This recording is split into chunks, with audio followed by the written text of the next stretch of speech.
ஒவ்வொரு நாளும் காலேஜ் போயிட்டு வரும்போது ஒவ்வொரு பொண்ணு மேலேயும் அந்த தாயும் அந்த தகப்பனும் என்ன வச்சிருக்காங்க? நம்பிக்கை. என் பொண்ணு திரும்ப வரும், என் பொண்ணு என் தலை நிமிர வைக்கும், அந்த வாழ்க்கையை வாழும், அந்த பொண்ணு நல்லா வாழறது நான் பார்த்து இறந்துடணும்ப்பா. என்ன திருப்பி கொடுக்க போற? நீயும் மற்ற பொண்ணுங்க மாதிரி துரோகம் பண்ண போறியா? எதுக்காக?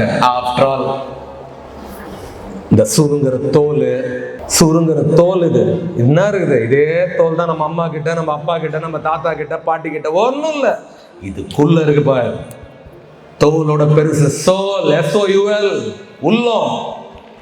இந்த சோலுக்கு உண்மையாரு உனக்கு தெரியும் நீ என்ன பண்ற, சரியா தப்பா. நீ இது சொல்றது கேளு, நிச்சயமா நீ ஒரு நாள் பெரிய ஆள வருவ. நிறைய நேரங்கள்ல உன் ஆசை பாசத்தெல்லாம் நீ விட்டு ஓரம் கட்டுறதால ஒன்னும் தோத்துற மாட்டேன். இந்த ஏஜ்ல எது சரின்னு உனக்கு தோணுதோ நிறைய நேரத்துல அது தப்பா எடுக்கும். கொஞ்சம் யோசிச்சு ஃபில்டர் பண்ணி டெசிஷன் எடு, நல்ல பாதையில போ. நிச்சயமா நீ ஒரு நாள் பெரிய ஆள வருவ. ஸ்ட்ராங்கா நம்புறேன்.